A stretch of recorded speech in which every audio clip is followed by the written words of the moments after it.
Hello friends, आज की हमारी जो वीडियो रहेगी वो रहेगी प्लेटो के ऊपर। तो हम इस वीडियो में प्लेटो के संपूर्ण राजनीतिक विचार को समझेंगे। तो फ्रेंड्स, आज से मैं क्या है वेस्टर्न पॉलिटिकल थिंकर की सीरीज स्टार्ट कर रहा हूँ, जिसमें मैं वन बाय वन सभी थिंकर को कवर करूँगा। तो इस वीडियो में क्या है प्लेटो के जीवन परिचय, प्लेटो पर किन किन विद्वानों का प्रभाव था, प्लेटो की महत्वपूर्ण रचनाएं और उनके कॉन्सेप्ट को हम कवर करेंगे। तो चलिए शुरू करते हैं। तो परिचय जान लेते हैं। तो सुकरात के शिष्य प्लेटो का जन्म एथेंस में 427 ईसा पूर्व हुआ था। तो प्लेटो क्या थे? सुकरात के शिष्य थे। उन्होंने यूनानी राजनीतिक सिद्धांत की नींव रखी, जिसमें अनेक दार्शनिक दृष्टिकोण और उन मुद्दों को शामिल किया जिन पर पश्चिमी राजनीतिक परंपरा टिकी हुई है। तो प्लेटो ने क्या है यूनान में राजनीतिक सिद्धांत की शुरुआत वो करते हैं, नींव उन्होंने रखी। प्लेटो को राजनीतिक दर्शन शास्त्र का जनक माना जाता है। तो सबसे पहले दर्शन शास्त्र की शुरुआत क्या है प्लेटो द्वारा होती है, इसलिए इन्हें क्या है राजनीतिक दर्शन शास्त्र का जनक कहते हैं। उन्हें आमतौर पर दार्शनिक आदर्शवाद का संस्थापक भी कहा जाता है। पश्चिम में यूटोपियाई विचारधारा प्लेटो के राजनीतिक दर्शन शास्त्र से प्रारंभ होती है।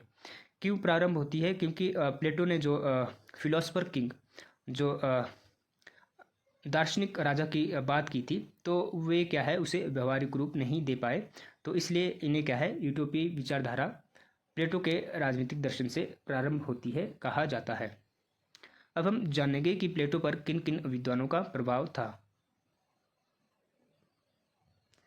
तो प्लेटो के विचार समकालीन बौद्धिक जलवायु, ठीक है, और पाइथागोरस, पार्मेनिडेस, हेराल्किटस और सुकरात जैसे पूर्व विद्वानों के विचारों से प्रभावित थे। एथेंस में उनके समय के विषय क्या थे? तो पेलोपोनेशियन युद्ध में स्पार्टा ने एथेंस को पराजित किया।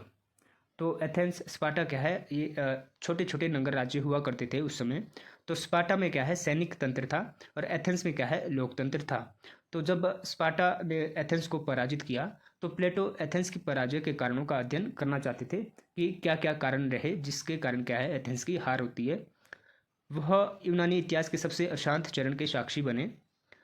सुधार विरोधियों के निरंकुश शासन को, जिसे प्लेटो ने भ्रष्ट माना था, मुख्य कारण था कि जिसकी वजह से वह एथेंस को एक आदर्श राज्य बनाना चाहते थे। उन्होंने माना कि इससे बाहर निकलने का एकमात्र मार्ग दार्शनिक राजा, फिलोसफर किंग के शासन को स्थापित करना था। तो एथेंस में जो लोकतंत्र था उसको हटा के क्या है वो क्या है दार्शनिक राजा के शासन को स्थापित करना चाहते थे। तो सबसे पहले जो विद्वान हैं जिससे प्लेटो प्रभावित होते हैं तो वे है पाइथागोरस। तो प्लेटो ने आत्माओं के स्थानांतरण गमन का विचार पाइथागोरस से लिया। पाइथागोरस के अनुसार ब्रह्मांड गणितीय और तार्किक सिद्धांतों पर आधारित है और इसलिए हमारा समाज भी इन सिद्धांतों पर आधारित होना चाहिए। तो एक तो ये बात वो करते हैं और उनसे प्रभावित हुए पाइथागोरस से। प्लेटो का ज्योमेट्री के प्रति प्रेम भी पाइथागोरस से उत्पन्न होता है।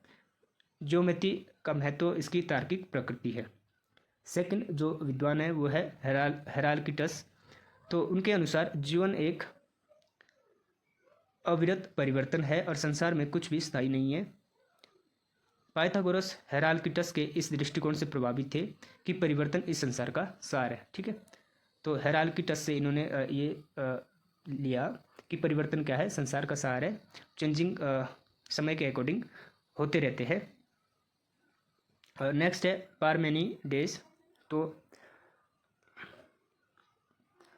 पार्मेनिडेस से प्लेटो ने सीखा कि यद्यपि हम परिवर्तन की दुनिया में रहते हैं, लेकिन कुछ ऐसे भी वस्तुएं हैं जो स्थायी रहती है, वो है विचार, ठीक है। पाइथागोरस, हेराल्किटस और पार्मेनिडेस के विचारों को जोड़कर प्लेटो ने कहा था कि ज्ञान वह गुण है जिसे केवल बुद्धि के माध्यम से प्राप्त किया जा सकता है। तो इन तीनों का जो निचोड़ है वो निकालते हैं कि ज्ञान वह गुण है जिससे केवल बुद्धि के माध्यम से प्राप्त किया जा सकता है। अब सबसे जो महत्वपूर्ण थिंकर थे, इनके गुरु भी थे, वो थे सुकरात। तो वो उनसे बहुत सारी चीज़ें लेते हैं। तो प्लेटो पर सबसे अधिक प्रभाव उनके शिक्षक सुकरात का पड़ा। प्लेटो ने सुकरात को पृथ्वी का सबसे विद्वान व्यक्ति माना। यह सुकरात थे जिन्होंने द्वंद्वात्मक पद्धति दी, विकसित नहीं की। विकसित तो प्लेटो ने की थी, लेकिन द्वंद्वात्मक पद्धति की जो शुरुआत है वो सुकरात करते हैं। तो उन्हें इसी पद्धति को प्लेटो क्या है आगे बढ़ाते हैं, उसको विकसित करते हैं।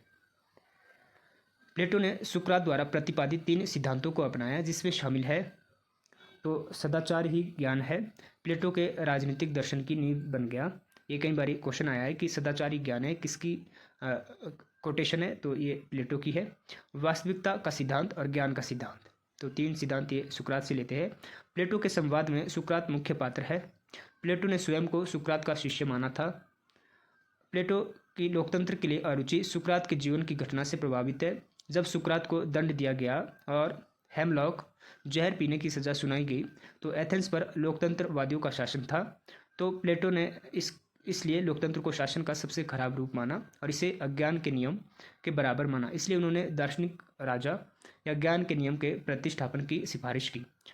तो जब उनके जो गुरु है सुकरात को क्या है जहर पीने की सज़ा सुनाई गई थी, तो उनसे क्या है वे क्या है जो एथेंस में लोकतंत्र है उसको खराब रूप मानते हैं शासन का, और कहते हैं कि कुछ समय तक क्या है वो एथेंस को छोड़कर चले गए थे। तो आपने याद रखना है कि सुकरात से वो क्या क्या चीज़ें लेते हैं। एक तो डायलेक्टिक मेथड और सदाचारी ज्ञान है, वास्तविकता का सिद्धांत और ज्ञान का सिद्धांत। अब हम प्लेटो की महत्वपूर्ण रचनाएं देख लेते हैं। तो इनकी जो पहली रचना है वो है द रिपब्लिक। इससे क्या है कंसर्निंग जस्टिस या थ्योरी ऑफ जस्टिस भी आप कह सकते हैं, ठीक है, न्याय का सिद्धांत भी आप इसे कह सकते हैं द रिपब्लिक को। तो 375 ईसा पूर्व ये लिखी गई थी, तो ये भी आपने याद रखना है। रिपब्लिक प्लेटो की सबसे बड़ी और सबसे प्रसिद्ध रचना है जो पूरी तरह से उनके विचार को दर्शाती है। रिपब्लिक प्लेटो के आदर्श राज्य का संविधान है, बिल्कुल सही है। तो वे क्या है उसमें क्या है जो रिपब्लिक में बात करते हैं, सबसे पहले यह न्याय के सिद्धांत से आरंभ होती है, ठीक है। शिक्षा का सिद्धांत उसमें बात करते हैं, साम्यवाद का सिद्धांत की उसमें बात करते हैं रिपब्लिक में, और दार्शनिक राजा का प्रतिष्ठापन कैसे होगा उसकी वो सारा प्रोसेस उसमें बताते हैं रिपब्लिक में, ठीक है। दूसरी जो बुक है वो है द स्टेटमैन। तो 360 ईसा पूर्व में वो लिखते हैं। यह प्लेटो के लोकतंत्र के प्रति दृष्टिकोण को दर्शाती है, ठीक है। और स्टेटमैन में प्लेटो में राज्य और संविधानों का वर्गीकरण किया। उन्होंने राजनीतिक जीवन में कानून और सम्मति की आवश्यकता को पहचाना। तो द रिपब्लिक में क्या है कानून को वो बिल्कुल नकार देते हैं, ठीक है, और दार्शनिक राजा पर ज़्यादा बल देते हैं और पूरी शक्ति देते हैं दार्शनिक राजा को, क्योंकि वो बोलते हैं कि जो दार्शनिक राजा होगा वो विवेकशील होगा, ठीक है, इसलिए उसे पूरी शक्ति दी जानी चाहिए, वो निरंकुश होगा। लेकिन जब स्टेटमैन वो लिखते हैं तो उसमें वो क्या है जीवन में कानून और सम्मति की आवश्यकता को वो पहचानते हैं, क्योंकि जब वो व्यवहारिक रूप नहीं दे पाते अपने दार्शनिक राजा को, तो उस स्टेटमैन में वो बात करते हैं। एक तो लोकतंत्र के प्रति उनका दृष्टिकोण दर्शाती है, ठीक है, द स्टेटमैन, और दूसरा वो कानून के महत्व को समझने लगते हैं। और तीसरी बुक में क्या है वो कम्प्लीटली एग्री करते हैं द लॉज में, जो उन्होंने 347 ईसा पूर्व लिखी, उसमें वो कानून के शासन को एक्सेप्ट करते हैं। तो प्लेटो की रचना जिसमें वो दार्शनिक राजा के प्रतिष्ठापन की अव्यवहारिकता को समझते हैं, ठीक है, क्योंकि वो व्यवहारिक रूप नहीं दे पाए उसको दार्शनिक राजा को, तो और विधि के शासन को फिर वो स्वीकार करते हैं द लॉज में, ठीक है। यह प्लेटो के अंतिम समय में ये लिखी गई थी, ठीक है, जीवन के अंतिम समय में द लॉज बुक। तो इसमें क्या है वो विधि के शासन को स्वीकार करते हैं, जिसकी बात की एरिस्टोटल करते थे। प्लेटो ने अपने अनुभव के प्रकाश में अपने विचारों को परिवर्तित किया, ठीक है, और उन्होंने चेंज किए अपने विचार। उन्होंने अरस्तु द्वारा अपने दार्शनिक राजा के प्रतिष्ठापन की आलोचना के प्रकाश में अपने विचारों को परिवर्तित किया। इसलिए कहा जाता है कि अरस्तु का आदर्श राज्य जो कि था विधि का शासन, प्लेटो का दूसरा सबसे अच्छा राज्य है। तो ये आपने याद रखना, रिपब्लिक में वो क्या है दार्शनिक राजा की बात करते हैं, जिसमें दार्शनिक राजा कैसे बनेगा, वो शिक्षा एक माध्यम होगा जिसके द्वारा क्या है दार्शनिक राजा की उत्पत्ति होगी। फिर द स्टेटमैन में वो क्या है वो जो विधि के शासन है उसको महत्व देते हैं, और द लॉज में उसे संपूर्ण रूप से एक्सेप्ट करते हैं कि क्या है जो दार्शनिक राजा है वो व्यवहारिक है, ठीक है, विधि का शासन क्या है आदर्श राज्य है।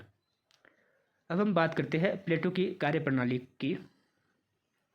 तो द्वंद्ववाद या संवाद, तो ये क्या होता है, ये होता है तर्क संगत तार्किक संवाद, चर्चा और बहस, ठीक है। द्वंद्ववाद को आरेख के रूप में निम्न प्रकार से दर्शाया जा सकता है। तो सबसे पहले शुरुआत सुकरात से होती है डायलेक्टिक मेथड की, और उसको विकसित करते हैं प्लेटो, और उसके बाद क्या है हीगल आगे उसे बढ़ाते हैं, और हीगल से क्या है उसे कार्ल मार्क्स एडॉप्ट करते हैं।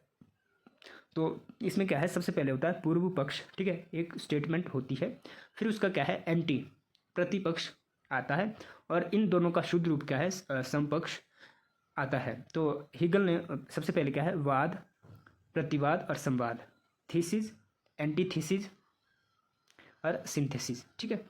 वो बोलते हैं कि जो थीसिस है या वाद है वो क्या है एक विकृत रूप है, ठीक है। एक स्टेटमेंट आप कह सकते हैं कि आपने एक स्टेटमेंट रखी, फिर उसके अगेंस्ट में दूसरी स्टेटमेंट आती है, फिर इन दोनों के बीच जो कन्फ्लिक्ट हुआ विचारों का, ठीक है, उससे अच्छी चीज़ तीसरी चीज़ सामने आई हमारे पास सिंथेसिस, ठीक है। फिर वो बोलते हैं कि जो सिंथेसिस होती है वो वापस क्या है वाद बन जाती है, थीसिस बन जाती है, फिर एंटीथीसिस, ठीक है, फिर इसका शुद्ध रूप आता है सिंथेसिस। तो ये प्रोसेस क्या है चलता रहता है। तो ये था डायलेक्टिक मेथड प्लेटो का। तो प्लेटो की कार्यप्रणाली निगमनात्मक सामान्य से विशेष तक है। तो प्लेटो, ये क्वेश्चन भी नेट में कई बार पूछा गया है। तो प्लेटो क्या है निगमनात्मक इंडक्टिव मेथड का यूज करते हैं, जो कि सामान्य से विशेष तक जाती है। तो ये सामान्य से विशेष आपने कई बार सुना होगा, लेकिन इसको अच्छे से हम समझते हैं। सामान्य चीज़ होती है, जैसे प्लेटो ने क्या है दार्शनिक राजा की बात की, एथेंस में लोकतंत्र था, ठीक है, लोकतंत्र की जगह उसने क्या बोला कि दार्शनिक राजा होना चाहिए। तो उन्होंने एक सिद्धांत दिया या बात रखी दार्शनिक राजा, ठीक है। उसके बाद दार्शनिक राजा कैसे बनेगा, उसका प्रोसेस क्या होगा, ठीक है। तो वो बोलते हैं, उसके बाद वो समझाते हैं कि दार्शनिक राजा कैसे बनेगा शिक्षा के द्वारा, ठीक है। 4 स्टेजेस वो बोलते हैं कि 4 स्टेजेस से होते हुए क्या है अंतिम स्टेज क्या है शिक्षा की, वो है दार्शनिक राजा। तो प्रोसेस के बारे में वो बाद में बात करते हैं, पहले उन्होंने सामान्य सिद्धांत दिया, ठीक है। लेकिन जब वो उसमें फेल होते हैं तो क्या है वो आदर्श जो कानून का शासन है उसको एक्सेप्ट करते हैं। तो होता है सामान्य बात से विशेष की ओर जाना, ठीक है। और जो एरिस्टोटल है वो आगमनात्मक पद्धति यानी कि डिडक्टिव मेथड के सपोर्टर थे। तो वे होते हैं कि पहले आप क्या है खोज करते हैं, ठीक है, कारण को हल करते हैं, वो विशेष से सामान्य की ओर जाती है। तो एरिस्टोटल के सामने भी एक क्वेश्चन मार्क था कि एथेंस में कौन सी शासन प्रणाली सबसे अच्छी रहेगी या उचित रहेगी। तो उन्होंने क्या है 158 देशों के संविधानों का अध्ययन किया। उसके बाद एक निचोड़ आया कि क्या है विधि का शासन बहुत ही अच्छा शासन है, जिसको वो राजतंत्र कहते हैं, ठीक है। तो उसके बाद वो सिद्धांत देते हैं। पहले उन्होंने क्या है कारण को खोजा, उसके बाद थ्योरी विकसित की। तो वो होती है विशेष से सामान्य की ओर आगमनात्मक, और निगमनात्मक होती है सामान्य से विशेष की ओर। तो आई थिंक आपको ये समझ आ गया होगा। प्लेटो एक आदर्शवादी है, बिल्कुल सही। आदर्शवादी कौन होते हैं, जो होना चाहिए, ऐसा होना चाहिए, इस पर जोर देते हैं, ठीक है, ना कि कॉज को पहले पता करते हैं। जो क्या है के बजाय क्या होना चाहिए से संबंधित है, तो ये बिल्कुल सही है। प्लेटो प्रजातंत्रवादी है, बिल्कुल सही। समाधान जिसे प्लेटो खोज रहे हैं वो व्यापक और उसके समय से बहुत आगे है। प्लेटो यूटोपियाई अव्यवहारिक है, ठीक है, यानी कि आप इसे काल्पनिक भी कहते हैं। प्लेटो के राजनीतिक विचार के प्रमुख विषय, तो हम विषय के बारे में जान लेते हैं। तो विचारों के सिद्धांत, तो वास्तविकता विचारों की परछाई है, ठीक है। वो बोलते हैं कि जो गुफा का जो सिद्धांत देते हैं उसको वो समझाने की कोशिश कर रहे हैं कि जो वास्तविकता है वो कुछ और है, और हम क्या है परछाई को ही वास्तविक समझ रहे हैं। इसको आगे हम एक्सप्लेन करेंगे। प्लेटो को का विचारों का सिद्धांत सुकरात के ज्ञान के सिद्धांत से प्रभावित है। प्लेटो ने सुझाव दिया है कि विचार वास्तविक है, स्थायी है और परिपूर्ण है। प्लेटो के अनुसार आध्यात्मिक दुनिया को समझने के लिए व्यक्ति को आत्मज्ञान की आवश्यकता है, ठीक है। भौतिक जगत परिवर्तन की दुनिया है, ईश्वर की दुनिया उत्कृष्टता और स्थिरता की दुनिया है। प्लेटो के अनुसार यदि हम भौतिक जगत को वास्तविक मानते हैं तो ऐसा इसलिए है क्योंकि हम अज्ञानी हैं। प्लेटो ने गुफा की कथा, तो कई बार ये नेट में क्वेश्चन पूछा गया है कि गुफा का सिद्धांत क्या है। तो आपको जब तक कॉन्सेप्ट का पता नहीं होगा तब तक आप क्या है क्वेश्चन को सॉल्व नहीं कर सकते। तो गुफा का जो सिद्धांत था का प्रयोग करके अपने विचारों के सिद्धांत की व्याख्या की है। प्लेटो के अनुसार एक गुफा में हमारा स्थान गुफा के प्रवेश द्वार की ओर पीठ के साथ जंजीर से बंधे पुरुष की तरह है। बात वो बोलते हैं कि एक गुफा है जिसमें क्या है जो प्रवेश द्वार है उसमें व्यक्ति जो है जो प्रवेश द्वार के की ओर उसकी क्या है पीठ है, ठीक है, और वो क्या है जंजीरों से बांधा हुआ पुरुष है। तो जब पुरुष गुफा की दीवार को देखता है और उन पर परछाई को देखता है, ठीक है, जिसे वो वास्तविक मानता है। हालांकि जब उसकी जंजीरों को हटाया जाता है, उससे प्रकाश में लाया जाता है, तो एहसास होता है कि वह जिसे वास्तविक मान रहा था वो केवल प्रतिछाया है। तो जो उसे छाया दिखाई देती है, ठीक है, अपनी छाया, तो उसे ही वो वास्तविक मानने लगता है। लेकिन क्या है वास्तविक जो प्रकाश है वो उस छाया से अलग है। तो वैसे ही वो बोल रहे हैं कि जो हम क्या है भौतिक जो दुनिया है, ठीक है, उसी को ही हम भौतिक जगत को वास्तविक मान रहे हैं, लेकिन वास्तविक वो नहीं है। वास्तविक क्या है, आत्मज्ञान की प्राप्ति जब होगी, ठीक है, तो वे क्या है वास्तविक ज्ञान है, ठीक है, ना कि भौतिक जो सुख है हम उसी में अपने सुख ढूंढ रहे हैं भौतिक चीज़ों में, लेकिन जो आत्मिक सुख है उस वो ही क्या है वास्तविक है। तो ये समझाने की कोशिश कर रहे हैं हमें प्लेटो गुफा की कथा के माध्यम से। तो प्लेटो ने अज्ञान की अवस्था से विचारों की अवस्था में परिवर्तन की आवश्यकता को स्पष्ट किया। तो बोल रहे हैं कि यदि हम भौतिक जगत को वास्तविक मानते हैं तो ऐसा इसलिए क्योंकि हम अज्ञानी हैं। तो जब तक अज्ञानता के जो पर्दे हैं, ठीक है, अज्ञानता के जो पर्दे हमारे दिमाग में है वो नहीं खुलेंगे। वो कब खुलेंगे, जब हम आत्मिक ज्ञान को प्राप्त करेंगे, ना कि भौतिक ज्ञान को, ठीक है। तो ये था गुफा का सिद्धांत। तो यहाँ से अक्सर क्वेश्चन बनता है। अब प्लेटो क्या है आत्माओं का सिद्धांत की बात करते हैं। तो आत्माओं का सिद्धांत अथवा धात्विक गुणों का मिथक। तो प्लेटो का आत्माओं का सिद्धांत पाइथागोरस के सिद्धांत से उत्पन्न होता है। तो प्लेटो बोलते हैं कि प्रत्येक व्यक्ति के आत्माओं के 3 गुण हैं, ठीक है। सबसे पहले विचारणा की शक्ति यानी कि विवेक की शक्ति, दूसरा है साहस और तीसरा है इच्छा। तो जिस व्यक्ति के अंदर जो विचारणा या विवेक का तत्व मौजूद है वो उसे क्या है स्वर्ण पुरुष मान रहे हैं या मानते हैं प्लेटो। जिसके अंदर साहस, ठीक है, तो उसे वो रजत पुरुष मानते हैं। और जिसके अंदर इच्छा शक्ति ज़्यादा है उसे कांस्य पुरुष वो मान रहे हैं, ठीक है। वो बोलते हैं कि व्यक्ति के अंदर आत्मा के 3 तत्व है, एक विचारणा, विवेक की शक्ति, साहस की शक्ति और इच्छा की शक्ति। जिसके अंदर विवेक है वो स्वर्ण पुरुष है, जिसके अंदर साहस की अधिकता है वो रजत पुरुष है और इच्छा की अधिकता कांस्य पुरुष है। प्लेटो के अनुसार प्रत्येक मनुष्य की आत्मा होती है, प्रत्येक आत्मा के 3 तत्व होते हैं, ठीक है। तो विचारणा की शक्ति, साहस, स्वाभाविक इच्छा। तो ये अभी हमने बात की इसकी। प्रत्येक आत्मा समान नहीं है। कुछ आत्माओं में विचारणा शक्ति का प्रभुत्व होता है जिसे वो क्या है स्वर्ण पुरुष। तो ये क्या है बहुत ही दुर्लभ है, ठीक है। हर एक में क्या है तर्क वितर्क या विवेक की शक्ति नहीं होती है, तो वो बहुत ही दुर्लभ है, ठीक है। ये प्लेटो कह रहे हैं। कुछ आत्माओं में साहस का प्रभुत्व होता है तो वो रजत पुरुष है। अधिकांश में स्वाभाविक इच्छा का प्रभुत्व होता है तो वो कांस्य पुरुष है। उनके आदर्श राज्य में समाज को आत्माओं की गुणवत्ता आध्यात्मिक विशेषताओं के आधार पर 3 वर्गों में विभाजित किया गया है। तो पहले तो 3 तत्व बोल रहे थे आत्मा के, ठीक है। अब वो वर्ग आगे बोलेंगे कि जिस आत्मा में जिस तत्व में क्या है जैसे बुद्धि विवेक की शक्ति ज़्यादा होगी, ठीक है, वो क्या बनेगा शासक वर्ग होगा, ठीक है, जो शासन संभालेगा या राजा जिसे उसने कहा है दार्शनिक राजा। जिस व्यक्ति में क्या है साहस की अधिकता होगी, ठीक है, शारीरिक बल जिसका अधिक होगा वो क्या है सैनिक वर्ग का कार्य करेगा तो वो सैनिक वर्ग में शामिल होगा। और जिसमें आत्म संयम की शक्ति अधिक होगी कि वो क्या है उत्पादक वर्ग में शामिल होगा, ठीक है। तो प्रत्येक आत्मा में 3 तत्व है, ठीक है, साहस, शक्ति और विवेक, ठीक है। और फिर उसके आगे 3 वर्ग वो की बात कर रहे हैं। तो इसी को आगे है न्याय का सिद्धांत। तो प्लेटो बोलते हैं जब ये तीनों वर्ग अपने कर्तव्यों का पालन करेंगे और अपने कार्य ही करेंगे, दूसरे के कार्य में हस्तक्षेप नहीं करेंगे। जैसे शासक वर्ग क्या है शासन का कार्य करेगा, सैनिक वर्ग रक्षा करेगा, उत्पादक वर्ग क्या है उत्पादन करेगा। जब ये तीनों अपने अपने कार्य करेंगे तो क्या है समाज में न्याय स्थापित होगा। तो न्याय का सिद्धांत हम अब देख लेते हैं। तो नेक्स्ट है थ्योरी ऑफ जस्टिस प्लेटो की। तो प्लेटो ने स्पष्ट तथ्य के रूप में न्याय की अवधारणा को बहुत महत्व दिया, जो उन्होंने अपनी पुस्तक रिपब्लिक एज कंसर्निंग जस्टिस के रूप में प्रस्तुत किया है। प्लेटो के न्याय का विचार कर्तव्य के प्रदर्शन से जुड़ा है। प्लेटो के न्याय का विचार किस पे आधारित है, एक तो कर्तव्य पे, ठीक है। जब तीनों वर्ग अपने अपने कर्तव्य करेंगे तो उससे भी क्या है न्याय की प्राप्ति होगी।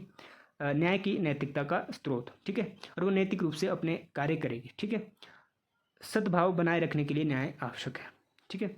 न्याय संगत राज्य वहाँ है जहाँ क्या है शांति है, सद्भाव है और उत्कृष्टता है। न्याय संगत आत्मा, हर आत्मा में 3 तत्व होते हैं। न्याय संगत आत्मा पुरुष वो है जहाँ साहस और स्वाभाविक इच्छा पर विचारणा शक्ति का प्रभुत्व होता है। प्लेटो के अनुसार यह आवश्यक है कि सभी तत्व अपना अपना कार्य करें, ठीक है, और उचित ढंग से स्थापित हो। व्यक्ति की प्रत्येक श्रेणी को एक कार्य सौंपा गया है जिसके लिए वो स्वाभाविक रूप से अनुकूल है। ठीक है, तो वो बोलते हैं कि जब प्रत्येक वर्ग क्या है अपना कार्य करेगा तो वे क्या है समाज में क्या है न्याय की स्थापना होगी। एक वर्ग को अन्य वर्गों के कार्य में हस्तक्षेप नहीं करना चाहिए बल्कि आत्मनियंत्रण का प्रयोग करना चाहिए। ठीक है, तो इसे इन्होंने न्याय का सिद्धांत कहा है। तो यहाँ से अक्सर क्वेश्चन बनता है। तो न्याय की अवधारणा, तो एक तो ये फंक्शनिंग जो है उसकी, जो जिस वर्ग का फंक्शन है, ठीक है, वो वही काम करे, ना कि दूसरे के उसमें काम पे इंटरफेयर करे, हस्तक्षेप ना करना। ठीक है, और उसके बाद क्या है बुद्धि, साहस और आत्मसंयम के बीच सामंजस्य बनाए रखना। तो ये है प्लेटो की न्याय की धारणा। तो आई थिंक आपको समझ आ गई होगी। अब प्लेटो का शिक्षा का सिद्धांत, ठीक है, ये भी बहुत ही इंपॉर्टेंट है, यहाँ से हमेशा क्वेश्चन बनता है। तो प्लेटो के अनुसार शिक्षा एक आत्मा के आध्यात्मिक गुणों का पता लगाने और एक आदर्श राज्य स्थापित करने का साधन है। तो तीन जो आत्मा की बात करता है, तो उसका पता कैसे लगाएंगे, तो उसके लिए वो क्या है शिक्षा को माध्यम बना रहा है। ठीक है, शिक्षा के द्वारा हम कि हमारे अंदर किस आत्मा या तत्वों की ज़्यादा शक्ति है, उसका पता हम क्या है शिक्षा के माध्यम से, वो बोलता है कि उसका प्रोसेस क्या है एजुकेशन। तो प्लेटो एथेनियन सार के साथ शिक्षा की संयमी प्रणाली की विशेषता का सामंजस्यपूर्ण मिश्रण बनाते हैं। प्लेटो शिक्षा को बहुत समग्र रूप में लेते हैं। राज्य और समाज के सामंजस्यपूर्ण कार्य के लिए शिक्षा आवश्यक है। ठीक है, प्लेटो की शिक्षा योजना की विशेषता है। तो शिक्षा की क्या क्या विशेषता है, एक तो राज्य नियंत्रित करेगी शिक्षा। ठीक है, पुरुषों और महिला दोनों को दी जाएगी शिक्षा। ठीक है, वो इसमें किसी भी प्रकार का भेदभाव नहीं करते। साहित्य का सख्त नियंत्रण, अनिवार्य शिक्षा सभी को अनिवार्य है। मानसिक और नैतिक दोनों का विकास करेगी। ठीक है, शिक्षा के द्वारा क्या है मानसिक स्तर में वृद्धि और नैतिक गुणों में या नैतिक मूल्यों में वृद्धि होगी। आत्मा से संबंध, ठीक है, तो आत्मा का भी पता चलेगा कि मेरे अंदर किस तत्वों का ज़्यादा विकास है या अपने आप में क्या है किस तत्व की प्रधानता है, उसको पहचानना। और दार्शनिक राजा की उत्पत्ति, लास्ट में क्या होगी, शिक्षा का जो उद्देश्य है वो है दार्शनिक राजा की उत्पत्ति करना। तो इसके स्टेजेस अब हम जान लेते हैं। तो इसका फर्स्ट जो स्टेज है शिक्षा के चरण, तो फर्स्ट स्टेज चलता है 0 से 18 वर्ष तक। ठीक है, फर्स्ट स्टेज में वो दो बोलते हैं, प्राथमिक चरण और माध्यमिक चरण। प्राथमिक चरण में क्या करना है 0 से 18 वर्ष के बच्चों के साथ, सबसे पहले तो बच्चों को संगीत, जिम्नास्टिक यानी कि व्यायाम वगैरह आदि करवाना है और नैतिक मूल्य से जुड़ी कहानियों को उन्हें सिखाया जाएगा। ठीक है, माध्यमिक चरण में क्या होगा, विभिन्न विषयों की मूलभूत शिक्षा दी जाएगी। ठीक है, सभी विषय जो भी है उसमें क्या है बेसिक जो हमें उन्हें शिक्षा देनी है बच्चों को। अब दूसरा जो चरण है वो शुरू होता है जो कि 18 से 20 वर्ष तक चलता है। ठीक है, तो इसमें सबसे पहले तो अनिवार्य सैन्य शिक्षा है। ठीक है, और पहली निषेधन प्रक्रिया यानी कि पहला जो एग्ज़ाम होगा, ठीक है, तो वे होगा इस 18 से 20 की स्टेज में। तो जो इस परीक्षा में पास होगा, ठीक है, तो वो तो आगे कंटिन्यू रखेगा पढ़ाई को। ठीक है, जो इस चरण में विफल होते हैं वे क्या है उत्पादक वर्ग में शामिल हो जाएंगे। तो पहला जो तत्व है उसकी पहचान तो होगी। ठीक है, जो 18 से 20 वर्ष के बाद पहली परीक्षा होगी, ठीक है, तो उसमें जो विफल होगा वो क्या है उत्पादक वर्ग में शामिल होगा, वो उत्पादन वर्ग के काम करेगा। ठीक है, और जो इसमें उत्तीर्ण हुआ तो वो पढ़ाई को आगे नेक्स्ट कंटिन्यू रखेगा। उसके बाद है उच्च शिक्षा, तो 20 से 35 वर्ष का है नेक्स्ट स्टेज है उच्च शिक्षा का। तो 35 वर्ष की आयु में निषेधन की प्रक्रिया, फिर 35 साल की एज में फिर से क्या है फिर से परीक्षा होगी। तो जो इस समय तक जिसके पास तर्क की क्षमता थी वे आगे शिक्षा जारी रखेंगे और शेष क्या है सैनिक वर्ग में शामिल हो जाएंगे। तो थर्ड स्टेज में क्या है जब सेकंड परीक्षा होगी तो जो उसमें पास होगा वो क्या है शिक्षा को जारी रखेगा और जो फेल होगा वो क्या है सैनिक वर्ग में शामिल हो जाएगा।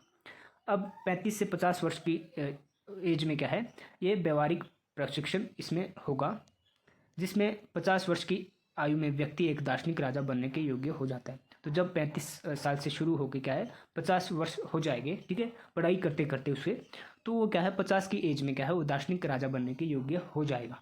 ठीक है, तो प्लेटो ने शिक्षा की परिकल्पना जीवन पर्यंत चलने वाली प्रक्रिया के रूप में उसे बताया है। तो उसके बाद वो बोलता है कि उसे सैद्धांतिक ज्ञान तो हो गया लेकिन 50 के बाद क्या है वो प्रैक्टिकल उन चीज़ों को करना शुरू कर देगा। ठीक है, तो ये था प्लेटो का शिक्षा से संबंधित सिद्धांत, ठीक है, जिसमें वो 4 चरण वो बोलते हैं। तो यहाँ से क्वेश्चन बनता है, तो ये आपने याद रखना है। तो शिक्षा के द्वारा उसका अंतिम उद्देश्य क्या था? दार्शनिक राजा की प्राप्ति। तो ये भी आपने याद रखना है। नेक्स्ट साम्यवाद का सिद्धांत हम जान लेते हैं। तो साम्यवाद का सिद्धांत प्लेटो के राजनीतिक विचार की एक अन्य विशेषता है जो उनके न्याय के सिद्धांत से सहज रूप से जुड़ी हुई है।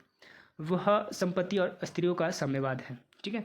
वे दो चीज़ों को इसमें बात करते हैं कि जो संपत्ति है और पत्नियां हैं, ठीक है, इसका साम्यवाद होगा, ठीक है। और इसमें क्या है, 2 वर्ग शामिल हो गए, सैनिक वर्ग और दार्शनिक वर्ग, ठीक है, राजा।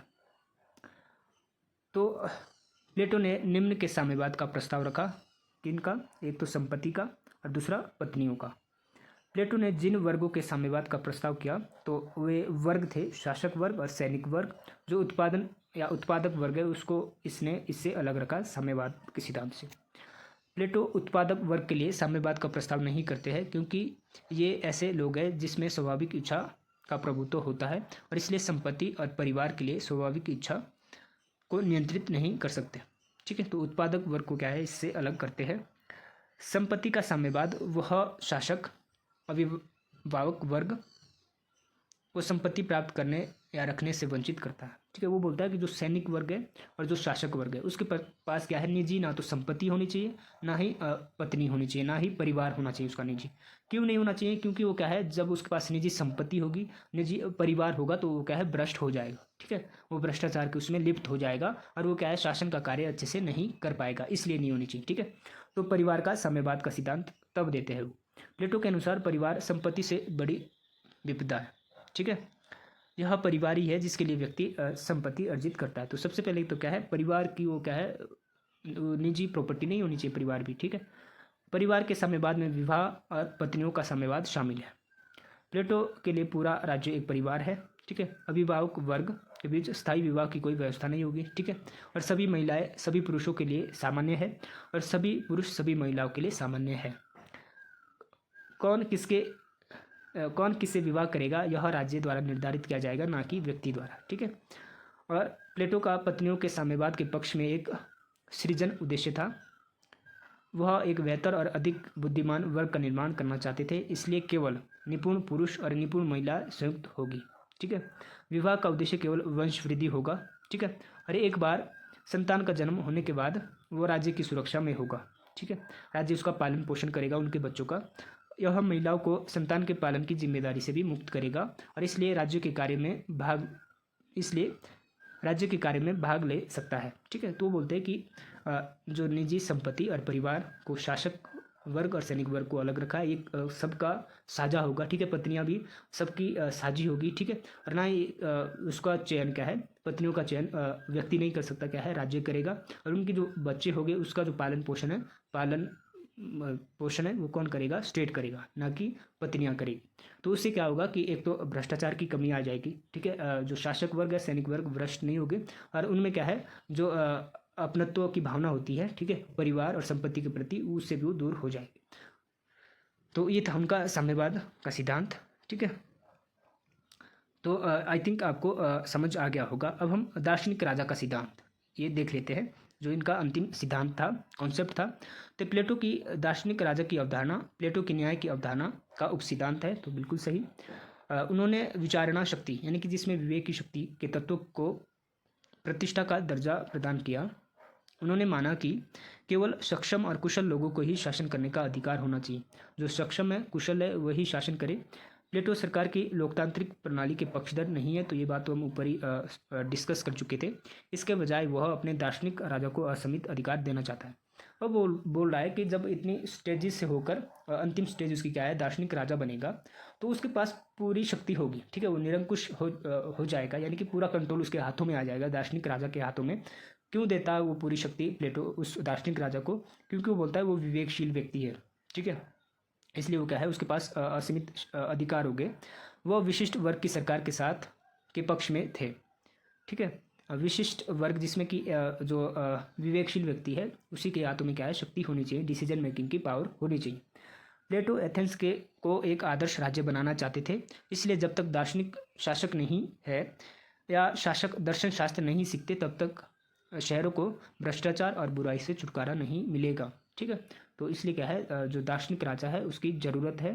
तो उसकी जो योग्यता है दार्शनिक राजा की वो क्या होगी, एक तो विचारण शक्ति वाला पुरुष होगा, विवेकशील होगा, तर्क वितर्क वाला व्यक्ति होगा, और 50 वर्ष की शिक्षा की योग्यता उसको अनिवार्य पूरी करनी पड़ेगी। और तीसरी जो शर्त है वो थी, कोई संपत्ति और कोई परिवार नहीं होगा उसका। ठीक है, तो ये 3 शर्त थी दार्शनिक राजा बनने की योग्यताएं है। तो जो इसको फुलफिल करेगा वही दार्शनिक राजा बनेगा अकॉर्डिंग टू प्लेटो।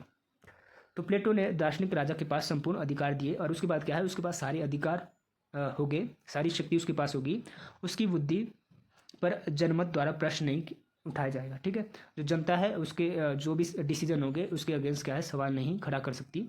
प्लेटो ने दार्शनिक राजा पर केवल एक पाबंदी लगाई, तो वह संविधान विधि को बदल नहीं सकता। ठीक है, एक ही पाबंदी है कि जो संविधान है उसको चेंज नहीं करेगा, बाकी सारी शक्ति उसके पास है। प्लेटो ने अपनी पुस्तक लॉ में विधि को प्रतिष्ठा का दर्जा प्रदान किया। तो ये बात तो हम ऊपर ही जब हम प्लेटो की पुस्तक कर रहे थे, तो अंत में क्या है, वो द लॉज में क्या है, विधि के शासन को स्वीकार कर लेता है। अब हम प्लेटो के फेमस जो कोटेशन है उसे देख लेते हैं। यहाँ से भी अक्सर एग्जाम में क्वेश्चन बनता है।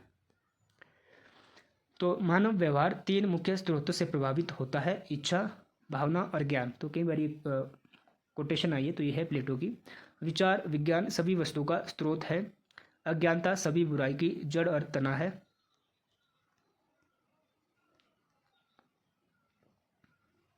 कोई विधि या विधान समझ से अधिक प्रबल नहीं है, वे राज्य सुशासित होते हैं जहां शासक शासन करने का न्यूनतम इच्छुक होता है। तो ये भी प्लेटो की कोटेशन है, ये आपने नोट डाउन कर लेनी है। औषधि के किसी विशेष चिकित्सक को औषधि की पुस्तक के साथ सीमित करना मूर्खता है।